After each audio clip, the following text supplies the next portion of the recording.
My name is Wouter Sleijffers. I was until very recently the CEO of EXCEL Esports.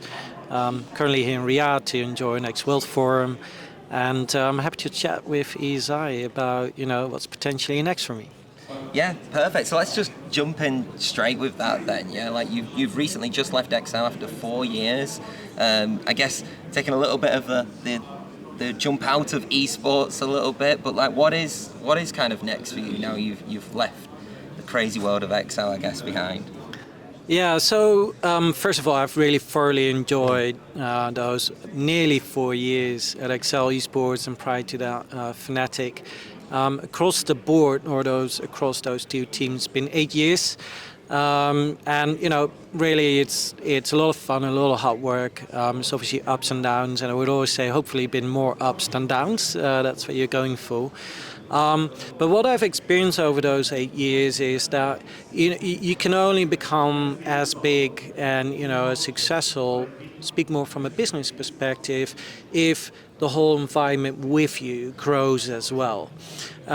So actually, before coming into esports, I didn't come into esports because of me being a great gamer, which I'm not. I love it like yourself and everyone else.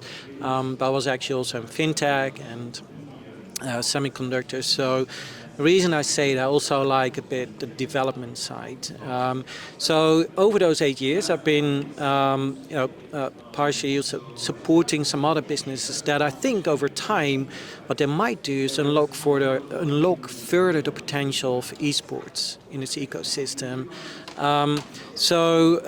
One actually business, and I haven't announced that yet, but it's still sort of part-time, but just really because I like it and I want it to succeed, because I think it helps esports, is Skybox. And they're a data platform that active into esports. Over time I've also tried to help a little bit, all these businesses do it themselves, likes of Grid. There's Vertex Stadium, which is also based in the UK. And I name these examples because I think what they do is they build something that is purpose-built for competitive gaming and enjoy better competitive gaming. So there's actually no massive cliffhanger for what is really going to be next, because I also give myself a bit of time to explore how big this world has been and all what's out there.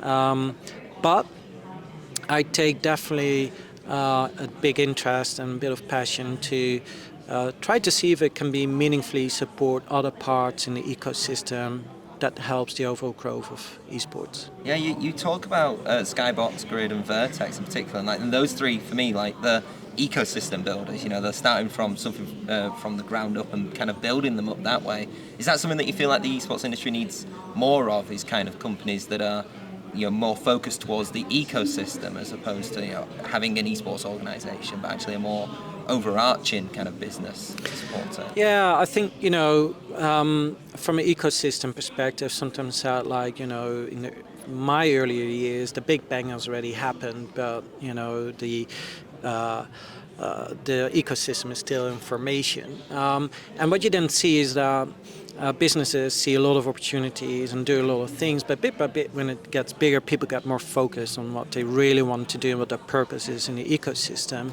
But over those years as well, I've seen like we've learned a lot on things that were good in sports and maybe try to use in what we then call esports, but actually it's competitive gaming. And then sometimes say, look, we don't need to look very far, because yes, we would love to be it on the BBC, but eventually Twitch is the platform, and YouTube, to watch gaming. As much as I sometimes say, look at music, like we listen to music on Spotify, we watch maybe football on BT Sports and stuff, and we watch gaming on Twitch and YouTube. So that is again coming back to, yes, I think it needs to be more purpose-built. You can't just copy-paste. It's taking time, and it's taken time, but I think these are examples of solutions that will be successful also if it's been given the time to really build their part in the ecosystem. So I have to ask about British esports as a whole. Yeah. Like you said, Fnatic, EXCEL, two pretty big esports organisations in the Yeah. UK. How have you seen the British esports scene develop from your time when you first started at Fnatic to now at the end of EXCEL, really? Yeah. Well, first of all, very interesting. Fnatic is quite, globally oriented. Few people, my time, definitely in the beginning, knew that Fnatic was UK based in London. At times, I would think it's Swedish, obviously, from Counter-Strike, maybe based in Germany because of the LEC, or with the Dota team, where I had a very successful team in Southeast Asia. I think that has changed a bit because Fnatic has become more also, British, and people know more. They're based in the UK. But with EXCEL Esports, I think that was a brilliant opportunity for EXCEL, is actually to take that position. We are the British team or the British brand. So overall, years ago, you see on national level, you heard many teams, in our country there's not that much going on, they don't understand esports, etc. But then you heard every country basically saying that because everything is happening on the regional level. Now I think that we've progressed from, and I think, I will very much look forward to more rivalry on that level, right? I think that puts British esports forward, is highly competitive teams, and it's obviously more than just Fnatic and EXCEL. But to take these two examples, indeed, and I think that puts British esports, on the map again, with everything what is happening there as well, because there are other great businesses and associations and organizations who put their whole heart into it. But yeah, again, coming back to the two examples that you mentioned, for me, seeing from a distance, sometimes it's still hard to choose. You want both to be successful, but EXCEL is obviously the latest one. I just hope the rivalry will continue to grow. And we have now 2 times in the LEC that Fnatic has still the upper hand, but from a fan perspective and for British esports, if that is one small example, I think it's great to see that storytelling coming and a rivalry maybe growing, and that to go international and people, 2 British team fighting to see who's best. Yeah.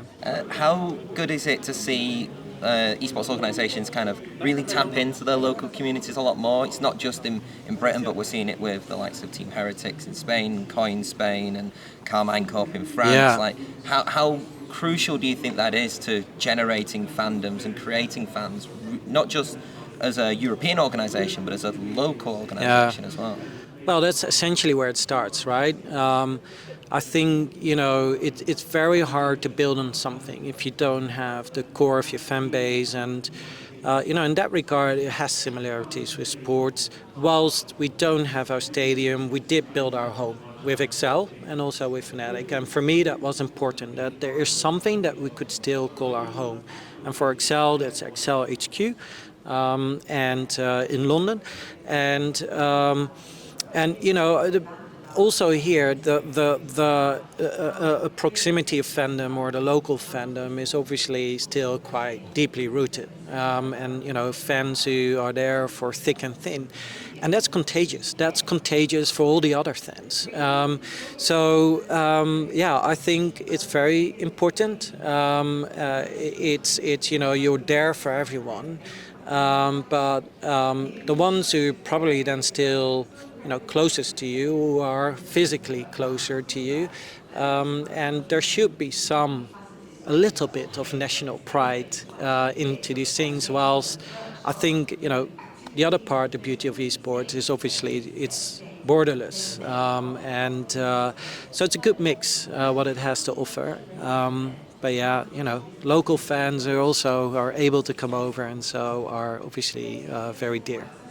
Yeah, amazing. As one final question then, we are at Next World Forum, so I wanted to do a little bit of a pun with a question, but what do you think is the next biggest development in esports then in the near future? Wow, that's a really interesting question, because I think that is, as always, like sort of the holy grail. But I think what is next is, if I try to describe that, for people really get a clear view, what is now really becoming esports and endemic to esports. And what I mean with that is we start to see things like co-streamers, like, oh, it's okay to take that stream and bring it to your local fan base. And so take this as one example. You go, oh, we haven't seen that before. And we tried not to do it because we thought it was not good. And then it's actually very successful. So there's lots of these little examples where I go like, there's no real blueprint for it, but, remain inventive, remain open-minded and creative. In the same time, simplistically, I think the development of the leagues as a cornerstone for the whole ecosystem to thrive remains very important. And then, to make esports, to continue to make esports more accessible, really. So, one of the things that I would like to, continue my journey in is sort of with the slogan, gaming fandom for all. So I hope that will be something that people continue to work for and to look forward to.